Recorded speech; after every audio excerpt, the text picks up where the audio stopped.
दोस्तों, चलो time machine में बैठ के थोड़ा पीछे चलते हैं। कहाँ?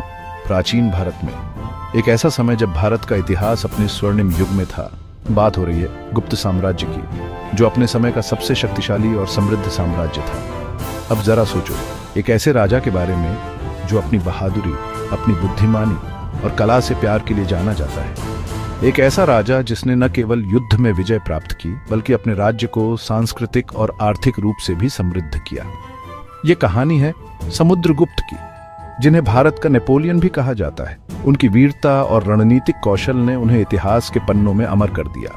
उन्होंने लगभग 335 से 380 ईस्वी तक राज्य किया। इस अवधि में उन्होंने अपने साम्राज्य का विस्तार किया और कई महत्वपूर्ण युद्ध जीते।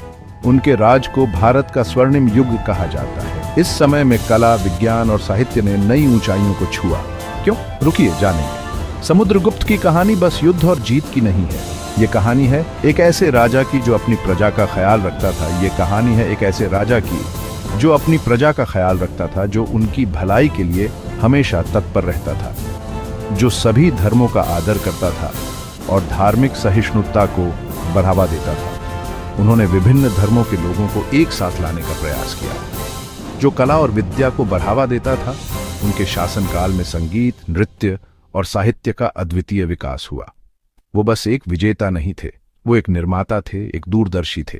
उन्होंने अपने राज्य को एक मजबूत और स्थिर आधार प्रदान किया। वो एक निर्माता थे, एक दूरदर्शी थे। उन्होंने अपने राज्य के भविष्य के लिए कई महत्वपूर्ण योजनाएं बनाई और उन्हें सफलतापूर्वक लागू किया।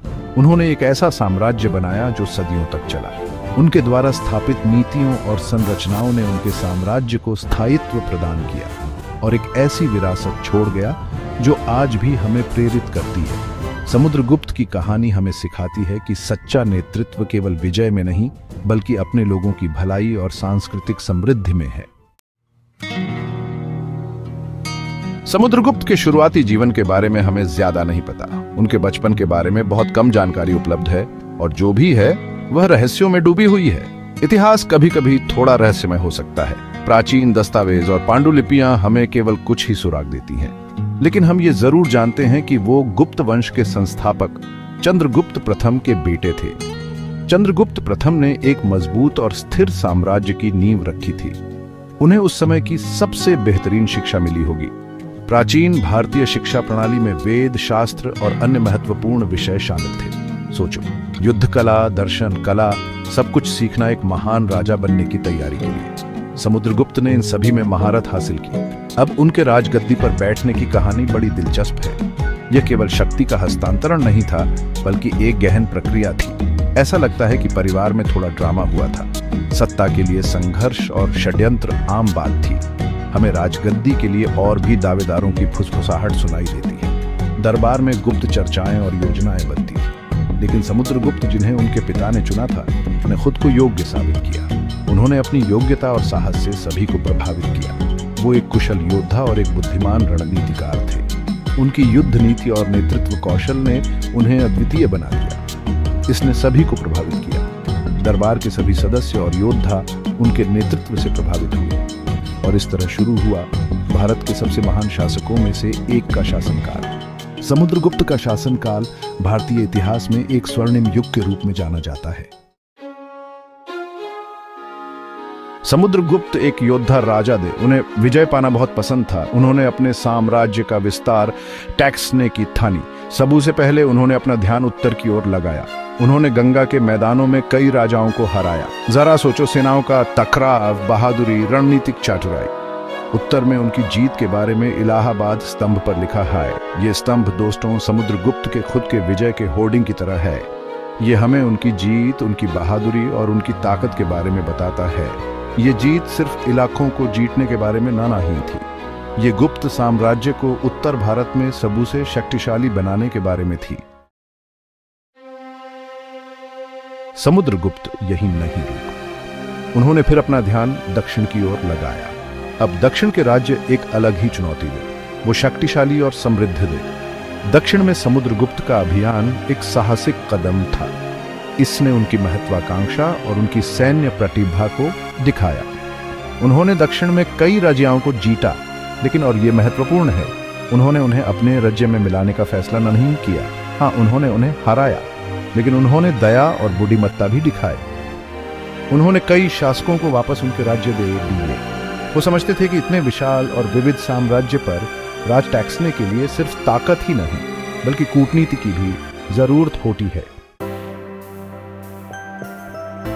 भाग 5, प्रशासन और शासन, गुप्त स्वर्णिम युग। यह वह समय था जब भारत ने विज्ञान, कला और संस्कृति में अद्वितीय प्रगति की। अब दोस्तों, जीतना एक बात है, शासन करना दूसरी बात। गुप्त साम्राज्य ने दोनों में महारत हासिल की और समुद्रगुप्त वो दोनों में माहिर थे। उनकी वीरता और प्रशासनिक कुशलता ने उन्हें एक महान शासक बनाया। वो एक बुद्धिमान और न्यायप्रिय शासक थे। उनके न्यायालय में हमेशा न्याय की जीत होती थी। वो जानते थे कि एक मजबूत साम्राज्य के लिए एक मजबूत नींव की जरूरत होती है, इसलिए उन्होंने बुनियादी ढांचे के विकास पर जोर दिया। उन्होंने अच्छे शासन पर ध्यान केंद्रित किया। उनके प्रशासन में पारदर्शिता और कुशलता थी। उन्हें सलाह देने के लिए मंत्रियों की एक परिषद थी। ये मंत्री विभिन्न क्षेत्रों के विशेषज्ञ थे। उन्होंने कर व्यवस्था में सुधार किया, जिससे यह लोगों के लिए उचित हो गया। करों का सही उपयोग किया गया। उन्होंने सिंचाई, कृषि और व्यापार में निवेश किया।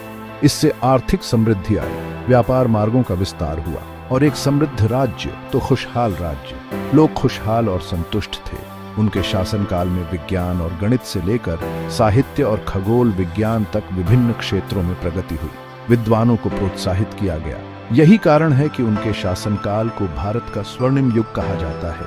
यह एक ऐसा समय था जब भारत ने विश्व को अपनी महानता दिखाई।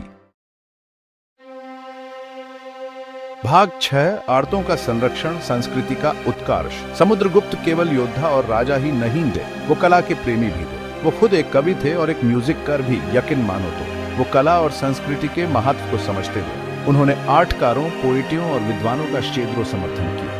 उनका दरबार शिक्षा और रचनात्मकता का केंद्र बन गया। इस युग में संस्कृत साहित्य, शास्त्रीय संगीत और नृत्य का विकास हुआ।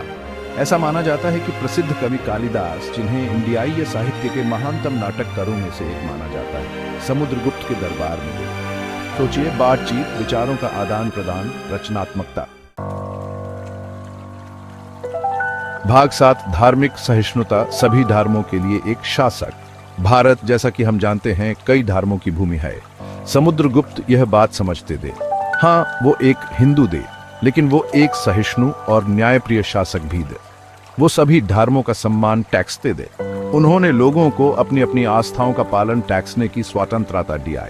उन्होंने बौद्ध मठों के निर्माण की भी अनुमति दी है। वो सभी धर्मों की एकता में विश्वास टैक्सते थे। उनके गवर्नेंस काल में विभिन्न धर्मों का सामंजस्यपूर्ण सह अस्तित्व भी दिखाई देता है। यह सहिष्णुता, यह सम्मान उनके शासन की एक बड़ी विशेषता थी।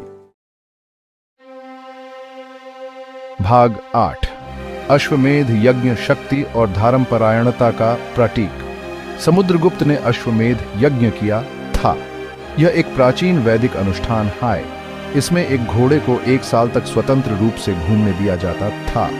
यह राजा की शक्ति और संप्रभुता का प्रतीक था। इस यज्ञ को टैक्सने का अर्थ था कि समुद्रगुप्त एक शक्तिशाली सम्राट थे जिन्हें सभी मानते थे, लेकिन यह केवल शक्ति प्रदर्शन से कहीं बढ़कर था। यह उनकी धर्मपरायणता, धर्म के प्रति समर्पण का प्रमाण था। इस यज्ञ के सफल समापन ने दोस्तों एक महान और धार्मिक राजा के रूप में उनकी स्थिति को और मजबूत किया।